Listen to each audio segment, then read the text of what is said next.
பகுதியில் நமக்கு political prediction என்று பார்க்கும் பொழுது இன்னைக்கு நமக்கு தமிழ்நாடுடைய தலைவர், டிஎம்கே உடைய தலைவர், நம்முடைய சிஎம் எம்கே ஸ்டாலின் ஐயாவுடைய ஜாதகம் நமக்கு வந்திருக்கு.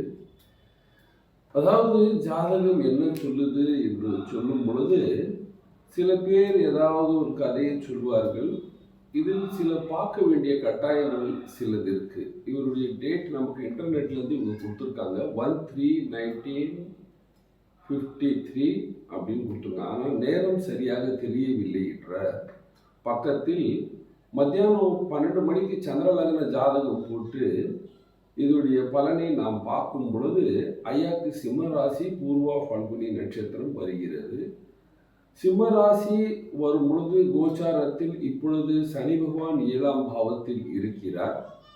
சனி பகவான் 7வது பாவத்தில் இருக்கு. அந்த பகுதி பார்க்கும் பொழுது ஆரோக்கியத்தை ஐயா கவனிக்க வேண்டும். இவருக்கு நடக்கிற தசையே இப்பொழுது சனி தசை தான்.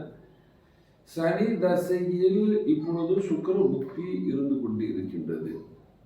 அதாவது சாஸ்திரம் என்ன சொல்லுகிறதுனா, at the time of election நாம் போட்டியிடும் பொழுது நமக்கு சனி பலமும் குரு பலமும் சரியாக இருக்க வேண்டும். ஆனால் இப்பொழுது இவர் எம்பி எலெக்ஷனுக்காக போட்டியிடலை. ஆனால் பார்ட்டியிலிருந்து கேடர்ஸ் எல்லாமே போட்டியிடுறாங்க. மே மாதம் 2ஆம் தேதி 1ஆம் தேதி குரு பகவான் மாறுகிறார். அந்த மாறுற குரு பகவான் 10வது பாவத்துக்கு செல்கிறார்.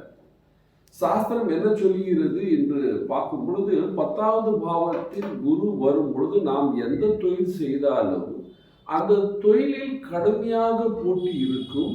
அதே நேரத்தில் நாம் 10 பேரை போய் பார்க்கும் பொழுது 2 பேர் தான் நம்மகிட்ட பேசுவாங்க.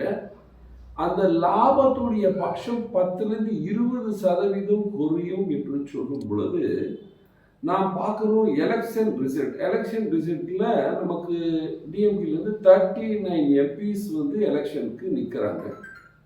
அப்படி பார்க்கும் பொழுது அந்த சதவீதம் கொஞ்சம் குறைகிற மாதிரி காட்டுதுங்க.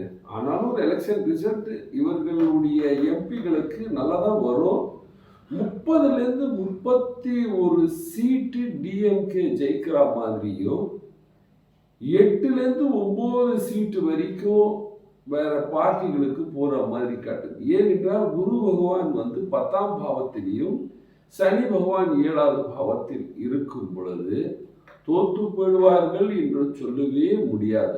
ஆனாலும் குரு பகவான் கொஞ்சம் நிலைமையை மாறும் பொழுது, அதாவது இந்த time of date of election ரொம்ப பிரமாதமா இருக்குங்க. ஆனால் டே ஆஃப் ரிசல்ட் சரியாக இல்லை என்று பார்க்கும் பொழுது கொஞ்சம் பிரச்சனை இருக்கின்றது. அதனால் ஜோதிடம் என்ன சொல்லுகிறது என்றால், தட்சிணாமூர்த்தேஸ்வர் பகவானுடைய பூஜை செய்ய வேண்டும். அவர்கள் ஆலயம் சென்று அவருக்கு பூஜை செய்ய வேண்டும். பசுவுக்கு வெல்லம் கொடுக்கலாம், வாழைப்பழம் கொடுக்கலாம். தன்னுடைய குரு யாராவது இருந்தால் அவர் காலில் விழுகலாம், அவருக்கு பூஜை அர்ச்சனை செய்யலாம். நாம் வீட்டில் இருந்து தன்னுடைய ஆரோக்கியத்துக்காகவும் நம்முடைய ரிசல்ட் சரியாக வர வேண்டும். அதுக்காக பகவான் சிவனின் மகா மிருத்யுஞ்சய மந்திரமும் அதிருத்ரம் என்று சொல்லும்போது அதிருத்ர பூஜை செய்ய வேண்டும், யாகம் செய்ய வேண்டும், பூஜை செய்ய வேண்டும், ஹோமம் வளர்க்க வேண்டும். இந்த மாதிரி செஞ்சாங்கன்னா ரிசல்ட் ரொம்ப பிரமாதமாகவும் நல்ல ரிசல்ட் வர்றதுக்கு வாய்ப்புகள் உள்ளன. நன்றி, வணக்கம்.